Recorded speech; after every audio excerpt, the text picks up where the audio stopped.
Friends, जब भी Indian army की बात होती है तो ये बात तो आप भी मानेगा कि उनका नाम सुनते ही हमारा सीना गर्व से चौड़ा हो जाता है। और हो भी क्यों ना, हमारी इंडियन आर्मी इतनी पावरफुल है कि वो अकेले दुनिया के कई बड़े बड़े सेनाओं को टक्कर देने का मादा रखती है, चाहे वो सर्दी हो, गर्मी हो, बरसात हो, सियाचिन का बॉर्डर हो या जैसलमेर की गर्मी हो। और दोस्तों, मैं गौरवी कश्यप आज की इस वीडियो में आपको यही डिटेल से बताने वाला हूँ कि हमारी भारतीय सेना ने किस किस नाजुक मोमेंट पे हमारे देश को बचाया है। यानी आज की इस वीडियो में 10 ऐसे ऑपरेशंस के बारे में जानने वाले हैं जिसके बारे में शायद ही आप जानते होंगे। और अगर इंडियन आर्मी नहीं होती या कहे तो इतनी ब्रेव इंडियन आर्मी ना होती तो शायद ये ऑपरेशन आज सफल ना होता। तो हमारी इंडियन आर्मी के लिए एक लाइक जरूर कर दीजिएगा।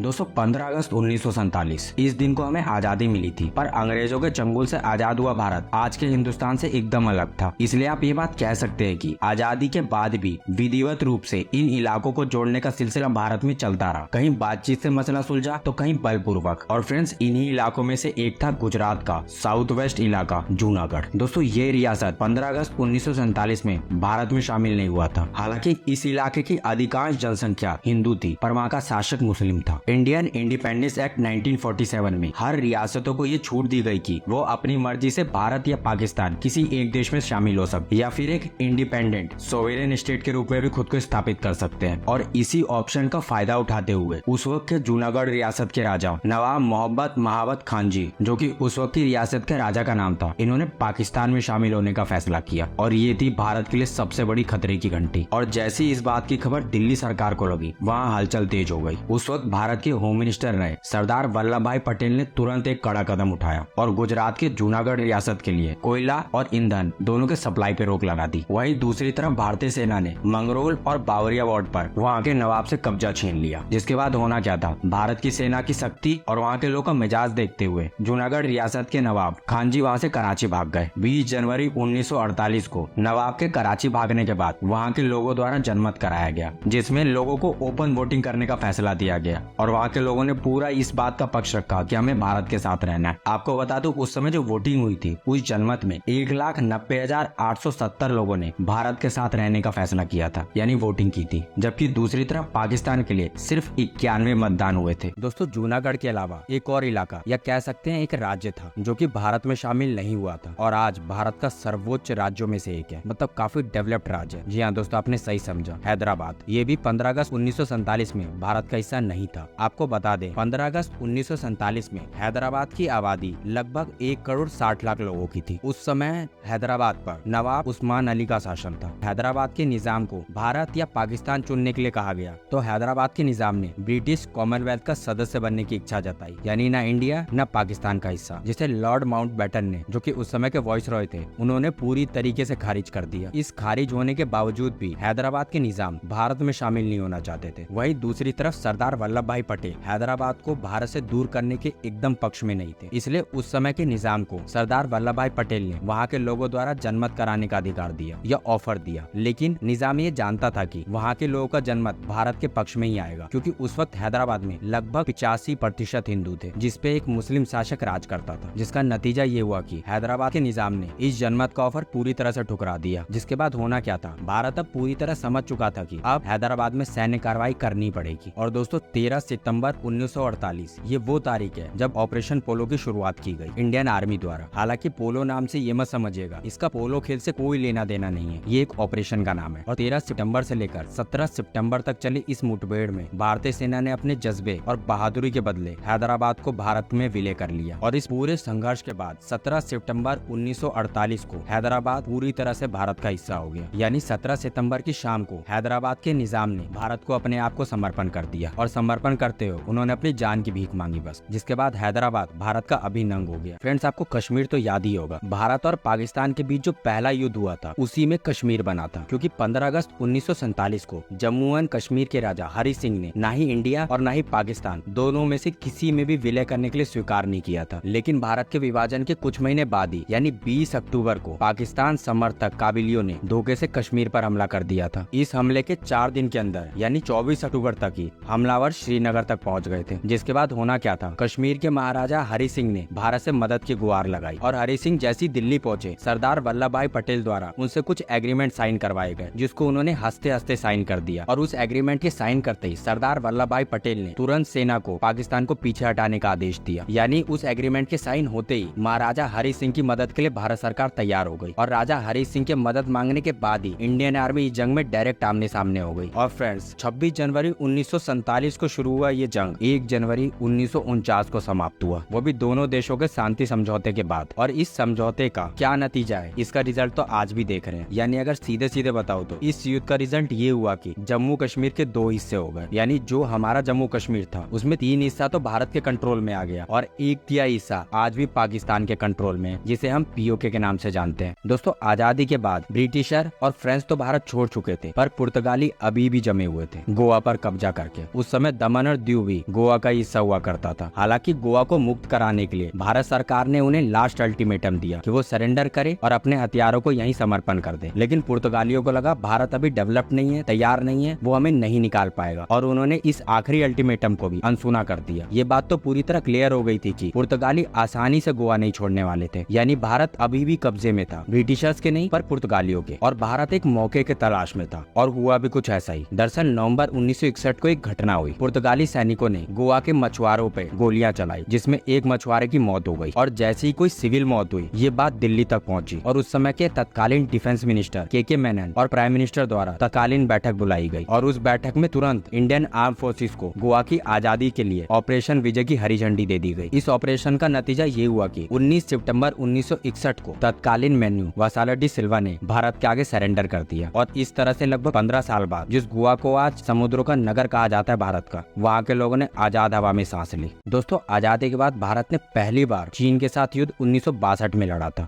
जो कि आज तक कायम है। क्योंकि फ्रेंड्स, आपको ये बात जानना बहुत जरूरी है कि 1962 से पहले भारत और चीन के बीच काफी अच्छा दोस्ताना संबंध था। और दोस्तों, भारत और चीन की ये दोस्ती कितनी गहरी थी, इस बात का अंदाजा आप इसी बात से लगा सकते हैं कि जब चीन तिब्बत पर हमला कर रहा था तो भारत को ये आक्रमण बिल्कुल रास नहीं आया, उसे काफी बातें समझ भी नहीं आई। इसके बावजूद भारत ने उसका एक रत्ती भी विरोध नहीं किया। हालांकि चीन के साथ भारत के रिश्ते तब खराब होने लगे जब 1959 में तिब्बत विद्रोह की शुरुआत हुई। और उस वक्त तिब्बत के सबसे बड़े धर्मगुरु दलाई लामा और उनके अनुयायी वहां से जान बचाने के लिए भागकर भारत आ गए। और उस समय भारत के प्रधानमंत्री पंडित जवाहरलाल नेहरू ने दलाई लामा को भारत में शरण दी, और ये शरण देना चीन को बिल्कुल भी रास नहीं आया। और इसके इमीडिएट बाद सितंबर 1959 में चीन ने एक मैप जारी किया, जिसमें भारत के नॉर्थ ईस्ट फ्रंटियर एजेंसी यानी नीफा, जो तिब्बतन प्लेट्यू का साउथ वेस्ट एक्सटेंशन है, उसे अपने मैप में चीनी टेरिटरी की तरह दिखाया। जिसके बाद होना क्या था, भारत के प्रधानमंत्री पंडित जवाहरलाल नेहरू ने इस बात का कड़े शब्दों में विरोध किया और उस समय चीन के सामने ये साफ कर दिया कि ये दोनों ही भारत का अभिन्न अंग है, जिसपे किसी और देश का कोई हक नहीं है। और नेहरू जी की कही हुई उस समय ये बात चीन को थ्रेट की तरह नजर आने लगी और उसी समय से दोनों देशों के रिश्ते बहुत खराब होने लगे। जिसके बाद 20 अक्टूबर 1962 को चीन ने बिना किसी चेतावनी के भारत पर हमला कर दिया और वहीं से इंडिया चाइना वॉर की शुरुआत हुई। और दोस्तों, बता दूं, आज तो इंडियन आर्मी को आप ऐसा देख रहे हैं, उस समय इस युद्ध के लिए ना ही इंडियन आर्मी तैयार थी और ना ही भारतीय सरकार। उस समय इंडियन आर्मी, जहां दुनिया इतनी आगे बढ़ चुकी थी, 303 गन का यूज कर रही थी और चाइना से इस गन के सहारे लड़ना काफी मुश्किल था, क्योंकि उस वक्त चीनी सैनिकों के पास मशीन गन थी और भारत के जवानों के पास सिर्फ 303 गन था किसी भी युद्ध में लड़ने के लिए। लेकिन दोस्तों, भारतीय जवान के अलावा कोई और दूसरे देश के जवान होते तो शायद अपने आप को सरेंडर कर देते। यानी भारतीय सेना इस युद्ध को बहुत जाबाजी से लड़ी, जिसका नतीजा क्या होना था, 1 महीने बाद 20 नवंबर 1961 को चीन की ओर से युद्ध विराम का ऐलान किया गया और ये युद्ध वहीं रुक गया। फ्रेंड्स, इंडिया और पाकिस्तान के 65 के जंग की आधारशिला शायद 1947 के आजादी के समय तैयार हो गई थी, क्योंकि उस समय कश्मीर भी दोनों देशों के लिए एक बड़ा मुद्दा था, जो 1965 की युद्ध की सबसे बड़ी वजह थी। यानी फ्रेंड्स, सिर्फ पाकिस्तान नहीं, चाइना भी 47 से ही कश्मीर पे नजर बनाए हुए था, क्योंकि ये वेल नोन है कि इस युद्ध को कश्मीर के दूसरे युद्ध के नाम से जाना जाता है। यानी एक तरफ पाकिस्तान और दूसरी तरफ चाइना, दोनों ही कश्मीर को चाहते थे। टोटल 17 दिनों तक चलने वाले इस युद्ध की आधारशिला ऑपरेशन जिब्राल्टर की वजह से हुआ था, जो कि पाकिस्तान का ऑपरेशन था, जिस ऑपरेशन में पाकिस्तान आर्मी ने कश्मीर में घुसपैठ घुसपैठ करने की कोशिश की थी, यानी पूरी योजना बनाई थी। और इस ऑपरेशन में न सिर्फ योजना बनाई थी बल्कि 30,000 पाकिस्तानी सैनिक कश्मीर में आम लोगों का वेश बदल के घूम रहे थे, जिन्हें मिलिटेंट या घुसपैठ भी कहते थे। जिसके बाद होना क्या था, जैसे ही इस बात की सूचना भारतीय सेना को पड़ी, वहीं से युद्ध शुरू हो गया। और युद्ध शुरू होने की एक वजह ये भी थी कि जहां पाकिस्तान ने उरी और पुंछ जैसे इलाकों में अपना कब्जा बना लिया था, तो वहीं भारत ने पीओके से करीब 8 किलोमीटर की दूरी पर स्थित हाजीपीर को अपने कब्जे में कर लिया था। इसके बाद पाकिस्तान ने 1 सितंबर 1965 को ऑपरेशन ग्रैंड के नाम से एक खास मिशन शुरू किया था, जिसका मात्र एक मकसद था जम्मू के अखनूर सेक्टर को अपने कब्जे में लेना, जिसके लिए पाकिस्तान सेना लगातार भारतीय सेना पर हमला कर रही थी। हालांकि ये कहीं भी झूठ नहीं है कि पाक की ओर से हो रहे हमलों में भारतीय सेना ने मुंह तोड़ जवाब दिया था, जिसको पाकिस्तानी आज भी नहीं मानते। जिसके बाद इसका नतीजा क्या हुआ कि पाक की ओर से चलाया गया ये ऑपरेशन ग्रैंड स्लैम पूरी तरह से फेल हो गया। हालांकि पाकिस्तान की दोगला नीति कभी नहीं जाती। अपनी ओर कश्मीर की तरफ हमले को बढ़ते हुए देख उसने पंजाब पर हमला करना शुरू कर दिया था, लेकिन इस बार तो उन्हें पूरी तरह से मुंह की खानी पड़ी, यानी उनकी वहां भी नहीं चली।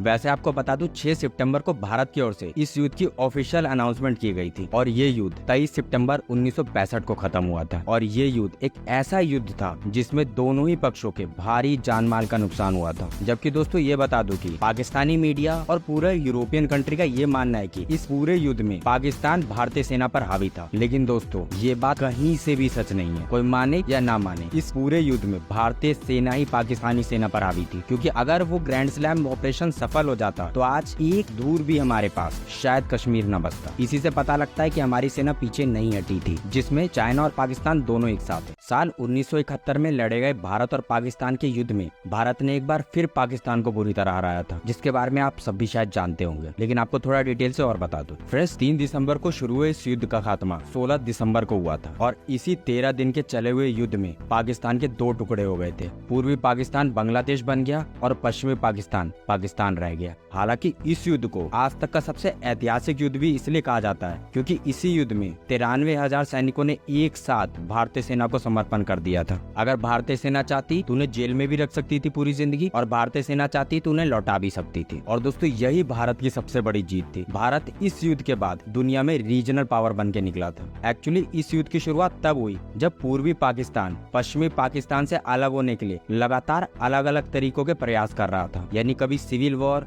कभी लैंग्वेज वॉर और कभी तो दंगे, यानी हर संभव प्रयास कर रहा था पूर्वी पाकिस्तान कि हम पश्चिमी पाकिस्तान से अलग हो जाएं। जिसके बाद इंडियन प्राइम मिनिस्टर, उस समय की प्राइम मिनिस्टर इंदिरा गांधी थी, उन्होंने बांग्लादेश को समर्थन दिया और इसी बात से नाराज होकर पाकिस्तान ने भारत पर बिना बोले हमला कर दिया। हालांकि इस युद्ध की चेतावनी हमें पहले ही मिल चुकी थी। दरअसल उस दिन पाकिस्तान की वायुसेना ने 11 भारतीय सेना स्टेशनों पर हमला किया था, जिसे आप एयरबेस स्टेशन कहते हैं। जिसके बाद भारत ने भी अगले दिन ही कार्रवाई करते हुए ऑपरेशन त्रिशूल के जरिए पाकिस्तान के खिलाफ सख्त कार्रवाई की थी। हालांकि पाकिस्तान की इस युद्ध में हारने की एक वजह ये भी थी कि पूर्वी पाकिस्तान पश्चिमी पाकिस्तान को सेना या किसी भी तरह की कोई मदद नहीं पहुंचा पा रहा था, या कहे तो पहुंचने देना ही नहीं चाह रहा था, क्योंकि जमीन और हवा दोनों ही रास्तों में भारतीय उनका रोड़ा बन रहे थे। लेकिन दूसरी तरफ समुद्र के रास्ते उसे अरब सागर से नीचे श्रीलंका को पार करते हुए बंगाल की खाड़ी को पार करते हुए पाकिस्तान पहुंचना था, जो कि एक समय पे पहुंचना बहुत मुश्किल था, यानी एग्जैक्ट वॉर टाइम पे, क्योंकि वेस्टर्न पाकिस्तान के पास उस समय और कोई रास्ता नहीं था। भारत ने अपना एयरबेस पाकिस्तान के लिए पूरी तरह बंद कर दिया था, जिस वजह से पाकिस्तान ने समुद्र का ही रास्ता चुना और अपनी पनडुब्बी गाजी को इसी रास्ते पूर्वी पाकिस्तान की ओर रवाना कर दिया। लेकिन बंगाल की खाड़ी में भारतीय नौसेना की